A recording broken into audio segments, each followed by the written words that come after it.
So today is, take your YouTube channel to work day. We went live earlier with Horatio and it was a fantastic show. We had so much fun. And then unfortunately YouTube decided to have a glitch. And I know a lot of you guys have probably tried to watch it and unfortunately you can't. So 8 seconds is all you get. got. All you're getting is 8 seconds. It's really, I'm really upset. So I have an email out to YouTube and hopefully they're going to get it worked out, because when I look at the video on, in our creator studio, I can see that it did catch the entire hour and a half that we went live, but for some reason we're only getting 8 seconds. So Leah and I decided, we have a lot to do this evening, but we decided to come to you live really quickly. And go ahead and cover one of the topics that we were going to cover earlier today, but we're really busy. We were out doing manure. You looked so pretty earlier. So what does that say now?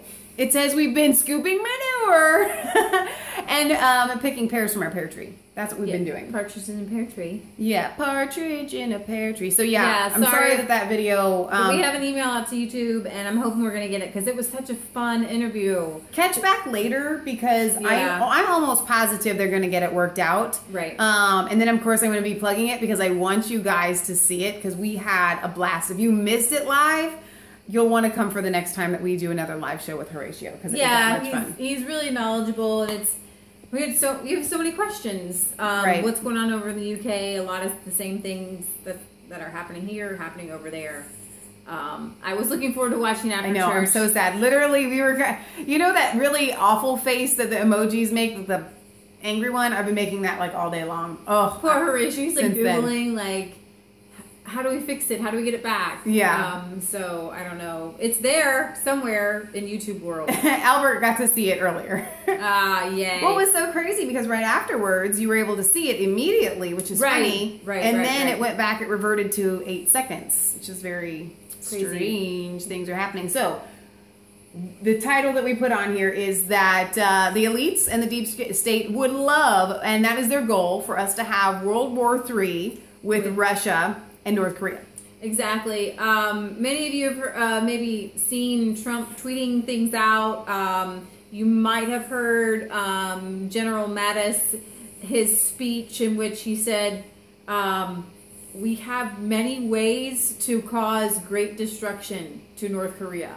And I don't, I get the tough guy talk, but that's probably not the way to go. Yeah. And Patriot Gallery was saying this earlier. People on the right are trying to find some excuse, some scapegoat, and they want to say, okay, well, it was Obama and Clinton, and they sold these weapons to North Korea, and it's all their fault. And Obama's, sold things to Iran, and it's all their fault. It's all his fault. And the point of it is it's the deep state's fault. And the elites they sold the weapons to Iran and to North Korea because they want World War III. They've been planning this. This is part of their plan, and we can't play into the plan. Right. It's not about just letting North Korea roll all over us. When you have a 2-year-old who wants to come up and hit on your leg, you don't necessarily go and kick them, here to Mexico. There's a lot of people in North Korea who are brainwashed. Oh, yeah. Who are being abused, who are totally controlled by their dictator man-child. When you're taught from a child that the dictator can read your mind and things like that, children are impressionable, and unfortunately there are some things like that you don't grow out of if you're never taught. It's the same thing. This is what they do in all communist countries. They do it in Cuba. They do it in they did it in North Korea. And what they do to children is they make you close your eyes, and you are supposed to ask God for a toy. Right. And there's no toy. And then they make you close your eyes and ask whether Fidel Castro or Kim Jong-un's father and grandfather. Kim Jong-un. Leah will never say that name right. I don't want to. And then he is God, and he can give you the toy. Right. And so the best thing to do for North Korea is to shame them, to shame, and nobody really talks about what's going on in North Korea. Right. Nobody talks about the extreme abuses. You get taken out and shot in the head for watching a movie, right? Or watching any TV. movie. It doesn't matter. It doesn't have to be anything against the state or propaganda. Literally, you're not allowed to watch movies there. There are very few countries on this planet that are like North Korea. China is very close to it, but they're more capitalist and their people can move around freely. Right. But North Koreans, they're so brainwashed to think that their leader is God. Yeah. And so we need to think about North Korea as like millions of people who need to be set free from a dictator, and the idea of bombing them and killing them is probably not the best way to go about it, right? And Putin is telling President Trump and President Trump's administration, you're walking a very fine line. You're literally playing with fire. With nuclear And what's bombs. interesting, you guys might not know, but this is a lot of this is over a trade war with China, because China and North Korea, they're like the only people who'd really trade with North Korea is China. Yeah. It's like I was looking at the numbers earlier. It's almost an even trade between North Korea and China. And we're in a trade deficit with China, and in my opinion, we just need to stop importing all things from China, bring back all American businesses from China, put America first. Trump is trying to do that, but stopping the China train, I mean, that would take a miracle. Right. And so Trump is trying to put pressure on China to get a hold of North Korea, because China pretty much, North Korea knows just one little move from China and they're gone. Obliterated. They're gone. I mean, China has a super intense military, okay? North Korea actually borders Russia, part of Russia. And so Russia doesn't want anything going on militarily wise. They want to sit down and talk and work things through. And I think that North Korea is just trying to not become the next Syria or the next Libya. Okay? And so when you're trying not to become the next Syria or the next Libya, you're going to work with your nuclear weapons. You're going to do what you can to not be Gaddafi. Right? So it's one of those things where I think that it could have been really, really bad. I think Trump is pretty smart. I don't think he wants World War III. And as Bannon, he left there because of this. Yeah. He left because of the rhetoric on Afghanistan, and he said there is no military solution in North Korea without millions of people dying. Gotcha. So you have Bannon on the outside and Gorka on the outside and everybody else on the outside, and we need to tell Trump we don't want nuclear war. We don't want. And the thing of it is that the elites in the deep state want to wipe people off the planet. Yeah. It's in those Georgia Guidestones or whatever those are. They want to eliminate 6.5 billion people of the population. And Bill Gates says, we need to use vaccines to eliminate the population. They want to eliminate people. They want to eliminate people that they don't necessarily like. And it's a little bit more than that, too. Not only do they want to eliminate people, but like Will was pointing out in the comments, and a couple of other people, it really has to do with money. And the elites that want to make money, because war is very, very profitable. And so they're seeking this for whatever reason it is. We don't know what their motivation behind it, behind needing the money is. Maybe they're in some, obviously in America, we know that we're in a massive deficit. And I think that even the elites are hurting.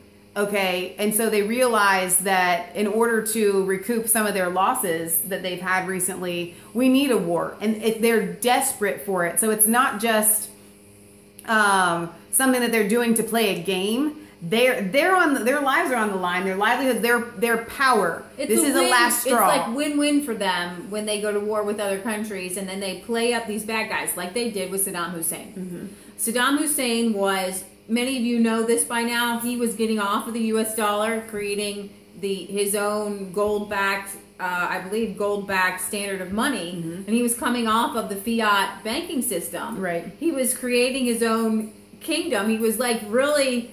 Well, we can't have that. Like becoming a first world Middle Eastern kingdom. Right. As Kansas and I were talking about, he was, you know, creating like Disney World of like the Middle East dictatorships. And so they couldn't have that. So they had to go in and wipe him out. And the plus of it was you had all these contractors making billions of dollars. Raytheon, you had McCain's, not McCain, sorry, Cheney's, Dick Cheney. Yeah, Lockheed Martin making millions and billions of dollars. And not only that, but they got to kill about 1 million people in the process. Right. So then they wiped off some more of the surplus population. So 7 countries in 5 years. And actually, Iran is like the last one. So they really want to bring Iran into this as well. Right. And what's interesting about this is you have Russia kind of trying to not get North Korea blown off the map. And Russia kind of working with Iran. And instead of us deciding to just blow Iran to smithereens, because, you know, even Israel's like, Iran, don't mess with me. And Israel's trying to, Israel, and this is where I'm straying away from Benjamin Netanyahu, because he said, this is hearsay. Hearsay is that he sat down with Benjamin Netanyahu and said, if you don't, if Iran goes further into Syria, we will take out Assad. Wow. We'll just take him out. Wow. We're just done. We're done with him. And so, you know, there are nuclear weapons in Iran that have, you know, wipe out, kill the Jews. So I kind of get that. I get it. But there's a lot of leaders playing with fire in a lot of lives. And we just need to calm down. Right. Put the lid on it. Take the fire and the steam away. Yeah. No fighting. No fighty. No blowing people up right now. That's good. Okay?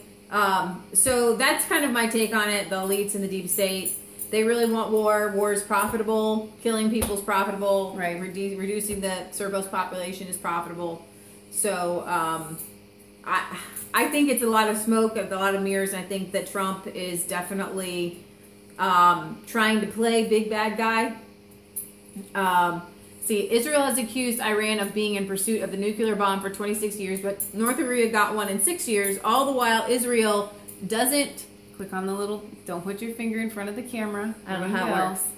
There you go. Doesn't participate in... No, you went too far.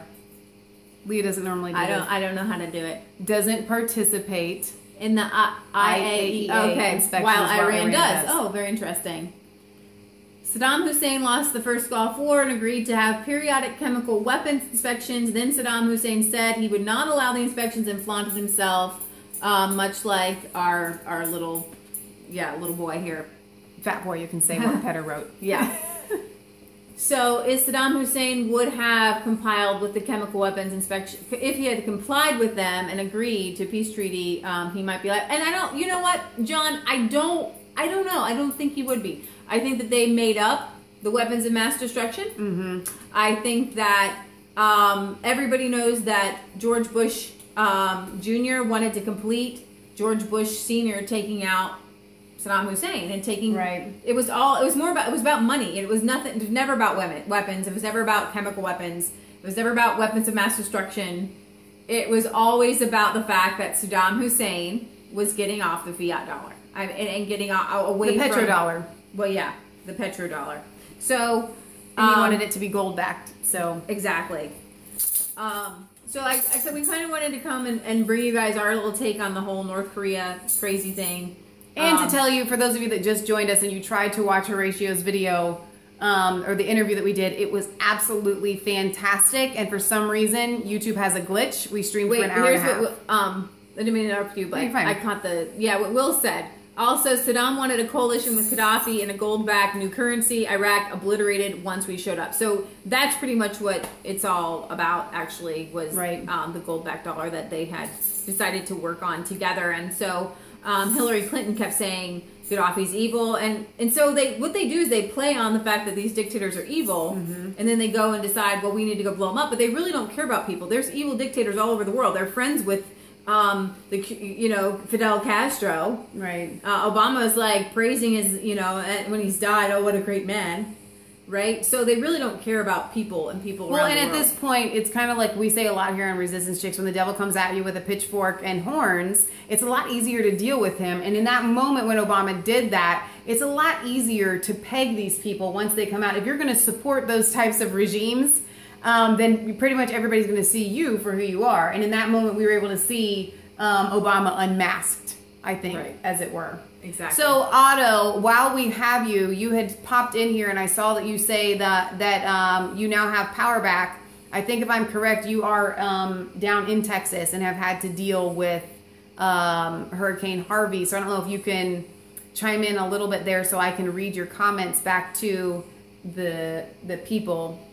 But I know that we are all definitely still praying for those in Houston. I'm really proud of Trump and Melania. They have put forth $1 million of their own money. Have you guys seen the videos of Trump and all? What's really cool is that there's all these black people taking selfies. I mean, have you seen the, oh my gosh, I wish I could show you the one video where Trump is taking selfies with everybody. He's giving them their lunches, and this one woman's like smiling, and she's like, oh, thank you, Jesus. Oh, thank you, Jesus. Oh, praise the Lord. That she got to take a picture with him, and he's like, here's your food. Don't forget your food. Oh my gosh. And so it's kind of obliterating the whole racism narrative. Right. It's obliterating all these people of all different races coming up and being like, hey, you know what? I didn't vote for you. I didn't think I liked you, but now I like you. Can I have your picture? Can we have your picture? And I think going forward, we're going to see a lot from Trump to see if he puts not only his $1 million, but his money where his mouth is, because he has said that he and Melania are committed to seeing the restoration through. And instead of just going in, donating the $1 million, and then leaving, I don't think we're going to see that here. I think we're going to see him continue to go back and meet with the people and really show the heart of America there in Houston. So I'm really excited about that moving forward, because I think this is really a unifying situation. There he is. All right, Otto says, woot, we have power back. The area code that he says 77983 has power, but there is still water in Houston. To Galveston, Rockport, just south of me, is waffle swamped. It's really ugly for, thank you, Leah. There's going to be stress in insurance companies. Oh, I can only imagine, or I can't. So, your house, I hate to even ask you, you don't have to answer, was it flood insured, or your neighbor's flood insured? The numbers I heard were only 20% of the homes had flood insurance. It's awful.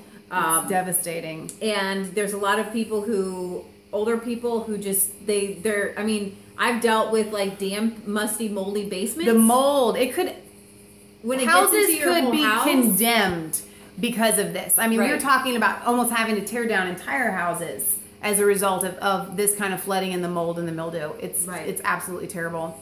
Robert Bone says, and I am proud of our First Lady Melania, because everyone in the South knows behind every good man is an even better woman. God bless our First Lady. And she's pretty. I mean, considering all, I think she's pretty cool. Right. Considering. Yeah, she is really, really cool. The best First Lady we've had in a while, that's for sure. Yes, in a very, very, I can't even remember the last time we had one that I could support. In my lifetime, I've never been able to support any First Lady. Obviously, I'm it's still funny, very everybody young. keeps talking about those stupid high heels, and then somebody said, so what do you think? Nike just beamed some gym shoes onto Air Force One, so when she got there, she had on gym shoes? Yeah, I mean, come on, guys. She did have on those white sneakers. It's so funny. Ridiculous. She's so funny. And then somebody gave her a hat that said Texas and then FLOTUS on the back. Right. All right. So somebody says having flood insurance doesn't mean they will pay. Absolutely correct. John says you can't get flood insurance unless you are in a flood zone. And that's true. We can't. It's hard for us to get flood insurance where we are. We don't even have it. They will find a way to cheat. You're right. The insurance companies always find a way to cheat. Once again, guys, I'm sorry that we're going live and it's shaky, but this is the time that we had to come together and bring to you guys. All right, Otto says, my house got wind damage from the doors being blown open. A lot of roofs are torn up. A lot of ceiling damage and mold is already starting. There's going to be a lot of remodel work here, but the insurance companies Well, and that's the thing. If it's not flood, then they'll cover it. If like you lose your shingles and you get mold, then they'll cover it. Right. So. All right. Insurance companies might tank out. People are worried the insurance companies will fail and they will be stuck. Yeah, absolutely. So I wanted to, and I might do a bigger thing on it tomorrow, but I also wanted to drop a line about DACA. It's the Dreamer. That's the Dreamers. I'm sorry, I'm losing my brain right now. Anyways, it's for about 700,000 illegal immigrants who were brought here as children. And it was the deferred action, y'all know, when you're, not deported because you were brought here as a kid. And I think that a lot of us really feel for these people. Yeah. And we don't want to see people who are in this country and participating in this country. And what's interesting is that the children of the illegal immigrants integrate a lot better than the illegal immigrants themselves. Mm-hmm. And the kids who grow up here, they're just like regular Americans. So, in that respect, I really, either way this goes, I'm not gonna we bring in like 1 million immigrants. There's millions and millions and millions of illegal immigrants here. I'm not worried about 700,000, but as Mark Zuckerberg even pointed out, if that would be like 700,000 jobs opened up, and Tucker Carlson said, I haven't cross-checked his number, but 1 in 4 Americans are out of work. Wow. So Michelle and I were talking about it, and we just go by what we see with our eyes. Sure. And I want you to think. I don't know where you guys are all at in America, and if you're not in America, you might not understand. But I went to college in Oklahoma when I was 17, graduated a year early from high school, and in 1998, we're a little bit older than you might think. But anyways, in 98, I went down to Broken Arrow, Oklahoma. And for the first time in my life, I saw multiple Mexicans, and we just thought they're all Mexicans, whatever you would call them, Hispanics. And it was very interesting to us, and we did unpolitically correct make fun of them, because you would just see them driving down the road with like 12 or 15 guys in the back of a truck. But sometimes you have a right to make fun of people when those 12 or 15 guys are all rubbernecking it out the window and hollering and yelling things you can't even understand at you because you're a female. You kind of have the right to make fun of them. As they got more northern, they stopped doing that. Mm-hmm. Because they brought in their culture, and they realized, hey, Americans don't really like that, and who might not stick around for very long. So they were just Mexicans everywhere, South Americans everywhere, people who didn't speak English everywhere. In our own apartment building, our apartment manager came and said there were 26 people with just mattresses all over the floor sharing one apartment. And when we got back to Cincinnati 5 years later, I was talking to my brother. He's like, you're going to be surprised because they're Mexicans everywhere. Mm-hmm. And we didn't have that. We have our local amusement park. It's called Kings Island. It's awesome. And the people that go around with the street sweeper thing, like the little dustpan and this thing, and the broom. Well, kids from high school that I knew had that job. Yeah, right? It was really fun to watch them have that job. Exactly. It was cool. It was very humiliating. That job was humiliating. It was fun to watch them do that. So when we got back, we went to Kings Island again, and suddenly it's all Mexicans. And when we left, young men were all the landscapers. They would be the people putting down your mulch and things like that in their late teens, early 20s. And then when we get back, they're all Mexicans. Right. And the same thing with roofers and carpenters and drywallers. All of a sudden, between 1998 and then when we got back 5 years later, and it's gotten more and more and more and more, tree companies are all Hispanic. And my guess, because I don't go up and ask somebody, is that they're illegal immigrants. We just had guys cut down our tree. Only one guy out of 20 or 30 that I tried to talk to spoke English. And, we wanted some wood chips from them, and I'm trying to talk to them. Hey, can we get your wood chips? And no, just don't speak. No, don't speak. And I'm like, well, obviously you haven't been here that long, or if you have, you're not integrated to learn English. Right. So why are you here except for just to take a job and either go back or send money back? So my point is, as I began to research this, Michelle and I looked at the timeline of when NAFTA was passed. NAFTA was the North American Trade Agreement. And so on the one hand, you see, I get it when Republicans and people on the right are like, you're illegal, you can't be here. You're illegal, you can't be here. On the other hand, I get where the liberals are saying, yeah, but they're here and they need to be here. Okay? What really needs to happen is all the illegal immigrants need to go back. Right. But we have ruined their country. Exactly. Ruined their country. And there's a saying that they have in down in Mexico that I don't remember the exact phrase, but I know what it means is no corn, no country. And so we essentially went in and we ruined their economics. We ruined their economy, and they have a right in that sense to want to come up here because we pretty much, and I say we, and I use that term broadly, you know what I mean? But we have to take responsibility for what happens in our country. You're saying Mexico's in poor, but I have to let you know this is what happened. Okay, corn is Mexico, and Mexico is corn. Okay? So with the North American Trade Agreement, and actually a friend of mine who is in Big Ag and understands this, she explained this to me about a year ago. And since then, I've been doing a lot of research. And it made my heart go out to the Mexicans. And what happened is Mexico, their currency was corn. And they grew like 200 different varieties. One variety for tortillas, one variety for popcorn, one variety for their cows. And they know corn. That's where corn originated, right? Okay, and the government subsidized corn and kept prices equal. Right. Well, the North American Trade Agreement was supposed to turn Mexico into a first world country. And it was supposed to raise the living standards and the wage for lower end workers. Instead, what it has done is lower the lower end wage for Mexicans, for Americans, and for Canadians. And what has happened is that our government, and I don't want our government subsidizing anything. Right. Our government subsidizes GMO, killing us all corn. Everywhere we go, there's cornfields, especially in Ohio. You guys don't even know, every product that you touch has a corn derivative in it. Bad. And a GMO derivative at that. And so what happened is the flood of cheap GMO corn flooded into Mexico.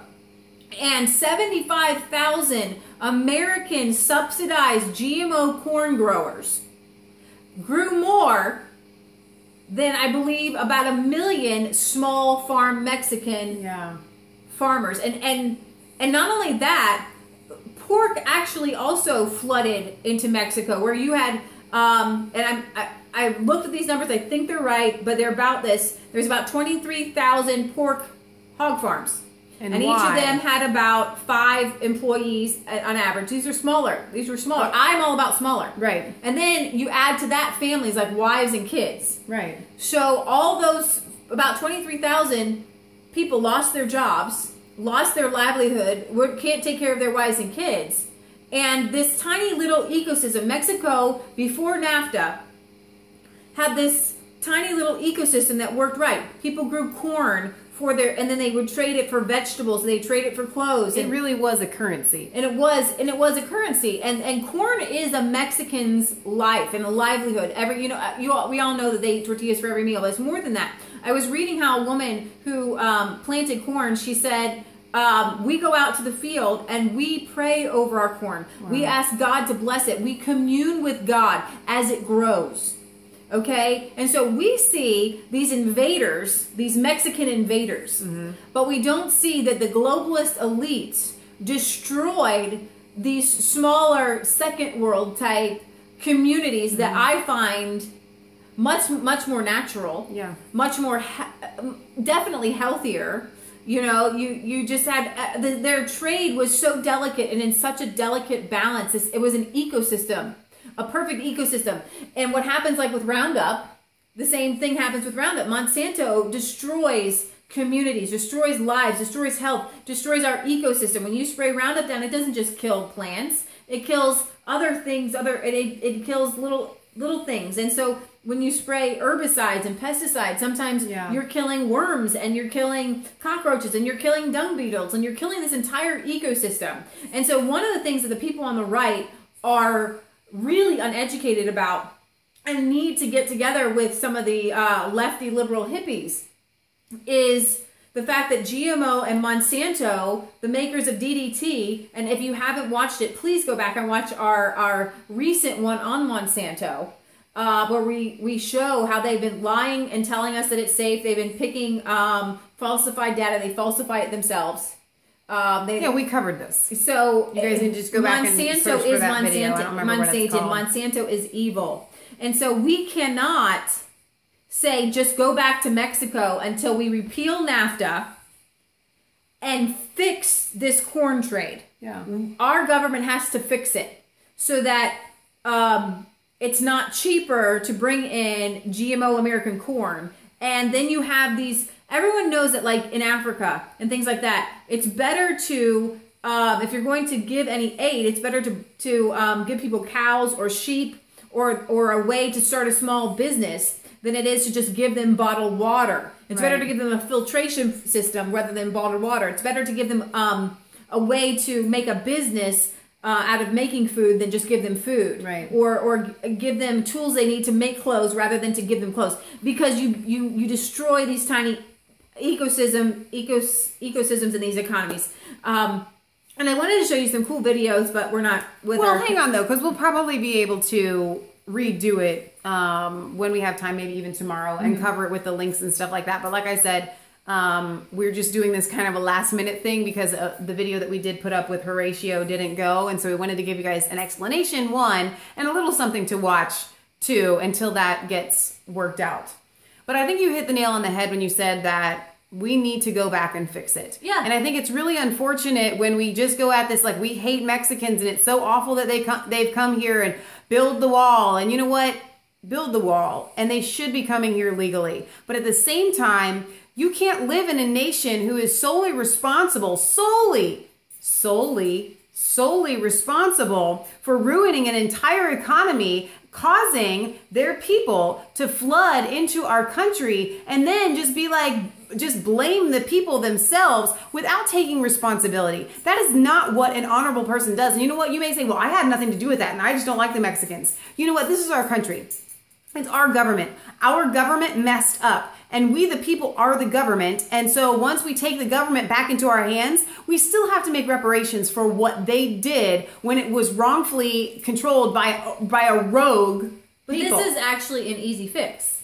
Because if you aren't allowed to flood, Mexico needs Mexico first policies. Yeah. And America needs America first policies. Right. And so a Mexico first policy is no, we're not going to allow into our country cheap U.S. corn. Exactly. And if that causes United States farmers to need to plant something different, thank God. Thank God, because we don't want this corn in our bodies anymore. Anyways, No. We need healthy food. We need small sustainable farms. Right. We don't want giant, 1,000-acre farms making GMO corn either. Mm-hmm. And so I think that people have to be ready to be uncomfortable for a minute and to work with their own hands again and grow their own food and to buy from their neighbor and to know your farmer. And that's where we come from. So we're more libertarians. We're more do-it-yourself. Don't rely on the government. Right. No one should be getting a government subsidy. No giant company should be getting a government subsidy. And no farmers should be being paid not to farm. I mean, the list goes on and on and on. Song Whisperer had pointed out, doesn't the Bible talk about something, back to the GMO issue, say something about splicing in, It does. Actually, there is a scripture about not mixing seeds. So yeah, not planting and mixing seeds. But that's it goes even more because it's not even mixing two different kind of seeds that could naturally mix. Right. They're mixing a bacteria with a plant, which is two different life forms. But what was interesting, I saw that in Mexico, they actually plant their corns near the wild fields. And there's wild corn. You don't eat it. But the wild corn pollinates their edible corn and gives their edible corn disease resistance. So you don't need Monsanto. Oh, who'd have thunk it? So they have, and I have to tell you that these natural corns, we grow them. Mm-hmm. We try to eat them. We grind them. They're better for your system. They have more flavor, I have to tell you. Absolutely. What are those things that you make where you soak the corn, the wild corn, and then you deep fry them? Oh yeah, it's called nixtamalization. Awesome. And unless you soak corn, we're talking Indian corn, like the multicolored corn. You soak it in lime, right? And this is traditional. It's called nixtamalization because you get more nutrients that way. People who came to America and took it back to Europe, they got really sick because you couldn't get the nutrients. They unlocked the nutrients by soaking it in lime, and then we pop it, and it's really bad for you. You could just eat it. It's gotta be really good for you, depending on the oil you fry it in. I don't know. Come on, sorry guys, my arm's getting a little bit tired here. I wouldn't say it's bad for you, but yeah, bad is a relative term. Thank you. All right, you guys, we're gonna sign off here because Leah and I are not finished working for the evening. We've got more doggies to let out and walk, but like I said, we wanted to come to you, and I'm really sorry that this is shaky. Do you want to show them? Oh, this is who we're here visiting. That's Lulu. Say hi, Lulu. We're probably going to take her on a little bit of a walk before we head out to the other visits. We're actually going to walk with you guys, but it's pitch black. It's too dark. Hey, there's Erin. We got your message. We'll get back with you. Hopefully this will go up. Yeah, hopefully this video will actually save. And fentanyl and all these things are coming in from Mexico. So yes, we do need to curb immigration. It's two things. You have to have both together, you guys. You have to have them both together. Right. So you have to fix it. No more U.S. corn. NAFTA gone. No more NAFTA. Gone. We have to get rid of NAFTA. Let Mexico heal itself. And, and send the illegals back.